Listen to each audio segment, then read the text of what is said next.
നമസ്കാരം. മെട്രോ മാറ്റിനിയിലേക്ക് സ്വാഗതം. മലയാള സിനിമയെ സംബന്ധിച്ച് വളരെ സുപ്രധാനമായ ഒരു വാർത്തയാണ് ഇപ്പോൾ പുറത്തു വരുന്നത്. ബലാത്സംഗ കേസിൽ നടൻ സിദ്ദിഖിന്റെ മുൻകൂർ ജാമ്യാപേക്ഷ ഹൈക്കോടതി തള്ളിയിരിക്കുകയാണ്. തിരുവനന്തപുരം മ്യൂസിയം പോലീസ് രജിസ്റ്റർ ചെയ്ത കേസിലാണ് മുൻകൂർ ജാമ്യാപേക്ഷ നൽകിയത്. ഇതാണ് ഹൈക്കോടതി തള്ളിയത്. തനിക്കെതിരെയുള്ള ആരോപണങ്ങൾ അടിസ്ഥാനരഹിതമാണെന്നും മുൻകൂർ ജാമ്യം അനുവദിക്കണമെന്നുമായിരുന്നു സിദ്ദിഖിന്റെ ആവശ്യം. എന്നാൽ ഇക്കാര്യം തള്ളിക്കൊണ്ടാണ് ഹൈക്കോടതി മുൻകൂർ ജാമ്യം നിഷേധിച്ചുകൊണ്ട് ഉത്തരവിറക്കിയത്. മുൻകൂർ ജാമ്യാപേക്ഷ തള്ളിയതോടെ കേസിൽ അറസ്റ്റ് നടപടി ഉൾപ്പെടെ സിദ്ദിഖ് നേരിടേണ്ടി വന്നേക്കും. ജാമ്യം ലഭിക്കാത്ത സാഹചര്യത്തിൽ അന്വേഷണത്തിന്റെ ഭാഗമായുള്ള തുടർ നടപടികളിലേക്ക് അന്വേഷണ സംഘം വേഗത്തിൽ നീങ്ങിയേക്കും. സിദ്ദിഖിനെതിരായ കേസ് അന്വേഷണത്തിൽ നിർണായക തെളിവുകളും അന്വേഷണ സംഘത്തിന് ലഭിച്ചിട്ടുണ്ടായിരുന്നു. വർഷങ്ങൾക്ക് മുമ്പ് യുവതി ഉന്നയിച്ച ആരോപണങ്ങളിൽ ബലാത്സംഗ പരാതി ഉണ്ടായിരുന്നില്ലെന്നും സിദ്ദിഖ് ഹൈക്കോടതിയിൽ നിലപാടെടുത്തിരുന്നു.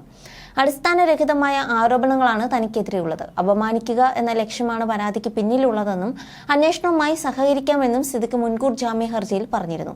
അതേസമയം സിദ്ദിഖിനെതിരെ യുവനടി നൽകിയ പരാതിയിൽ ശക്തമായ തെളിവുകളും സാക്ഷിമൊഴികളുമാണ് ലഭിച്ചിരിക്കുന്നതെന്നാണ് അന്വേഷണ സംഘം വ്യക്തമാക്കിയത്. തിരുവനന്തപുരത്തെ ഹോട്ടലിൽ വിളിച്ചു വരുത്തി പീഡിപ്പിച്ചെന്ന പരാതിക്കാരുടെ മൊഴി ശരിവയ്ക്കുന്നതാണ് ഈ തെളിവുകളെന്നും അന്വേഷണ വൃത്തങ്ങൾ അറിയിച്ചു.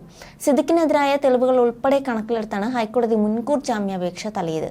ഹേമ കമ്മിറ്റി റിപ്പോർട്ട് പുറത്തു വന്നതിന് പിന്നാലെ സിനിമാ മേഖലയിൽ ഞെട്ടിച്ച ഒന്നായിരുന്നു അമ്മ ജനറൽ സെക്രട്ടറി ആയിരുന്ന സിദ്ദിഖിനെതിരെ ഉയർന്ന ലൈംഗിക അതിക്രമ കേസ്.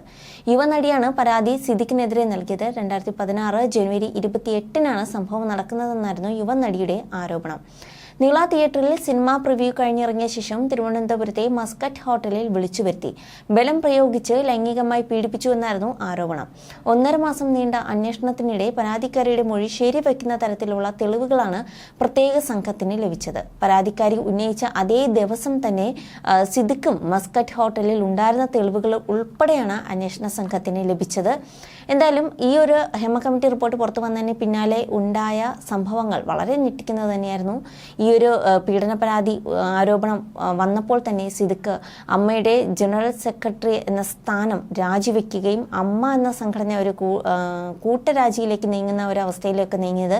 എന്തായാലും സിദ്ദിഖിന് മുൻകൂർ ജാമ്യം ഇപ്പോൾ ഹൈക്കോടതി തള്ളിയത് കൊണ്ട് തന്നെ മുമ്പോട്ടുള്ള നീക്കം വളരെ സുപ്രധാനമാണ്. ഇനി അങ്ങോട്ട് അറസ്റ്റ് ഉണ്ടാകുമോ എന്നൊക്കെയാണ് നമ്മൾ നോക്കിക്കാണേണ്ടത്. മുമ്പൊരിക്കൽ പൾസർ സുനി പറഞ്ഞ അതേ വാക്കുകൾ ഇപ്പോൾ ശരിവയ്ക്കുന്ന തരത്തിലാണ് കാര്യങ്ങൾ നീങ്ങുന്നതും. മുൻപ് ജയിലിലായിരുന്ന സമയത്ത് പൾസർ സുനി പറഞ്ഞ ഒരു വാക്കായിരുന്നു, അതായത് അമ്മയ്ക്ക് എഴുതിയ കത്തിൽ പറഞ്ഞ വാക്കുകളായിരുന്നു. ദിലീപിന് വേണ്ടി അമ്മ സംഘടന എന്ന സംഘടന പോലും കൂട്ടുനിൽക്കും, അതിൽ എല്ലാ കാര്യവും നോക്കി നടത്തുന്നത് സിദ്ദിഖാണ്, അമ്മ എന്ന സെക്രട്ടറി സ്ഥാനം നേടിയെടുക്കാൻ വേണ്ടിയാണ് ഇത് ദിലീപിനൊപ്പം നിൽക്കുന്നത് എന്നൊരു വാദം കത്തിലൂടെ പൾസർ സുനി അറിയിച്ചിരുന്നു. അതൊക്കെ വർഷങ്ങൾക്ക് ശേഷം ഇപ്പോൾ പുറത്തു വന്നൊരു കാഴ്ചയാണ്. എന്നാൽ അതൊന്നും നിലനിൽക്കാത്ത ഒരവസ്ഥയിലേക്ക് പെട്ടെന്ന് തന്നെ മാറുകയായിരുന്നു. ആ പദവി നേടിയ ഉടനെ തന്നെ രാജിയിലേക്ക് നീങ്ങുന്ന ഒരു കാഴ്ച നമ്മൾ കണ്ടതാണ്. എന്തായാലും വർഷങ്ങൾക്ക് ശേഷം പല മുഖംമൂടികളും ഹേമ കമ്മിറ്റി റിപ്പോർട്ട് പുറത്തു വന്നതിന് പിന്നാലെ അഴിഞ്ഞു വീഴുന്ന ഒരു കാഴ്ച തന്നെയാണ് കാണുന്നത്. ഇനി സിദ്ദിഖിന്റെ അറസ്റ്റ് ഉടൻ ഉണ്ടാകുമോ? സിദ്ദിഖിന് ഇനി അതിനെതിരെ എന്ത് നടപടിയായിരിക്കും സ്വീകരിക്കുക, അല്ലെങ്കിൽ എന്ത് പ്രതിവിധിയായിരിക്കും സ്വീകരിക്കുക? അന്വേഷണ സംഘം എന്ത് നടപടിയായിരിക്കും ഇനി ഉൾക്കൊള്ളാൻ പോകുന്നത് എന്നൊക്കെയുള്ള എല്ലാം നമ്മൾ നോക്കിക്കാണേണ്ടതുണ്ട്. എന്തായാലും മലയാള സിനിമയെ സംബന്ധിച്ച് സുപ്രധാന ദിവസങ്ങളിലൂടെയാണ് കടന്നു പോകുന്നത്. ഉടൻ ഒരു താരത്തിന്റെ അറസ്റ്റ് ഉടൻ ഉണ്ടാകുമോ എന്നാണ് ആരാധകരും അല്ലെങ്കിൽ മലയാളികൾ ഉൾപ്പെടെ നോക്കിക്കാണുന്നത്. You're watching me on metromatney.com. metromatney.com. Subscribe for more videos. Subscribe here for more videos. Subscribe now. Thank you.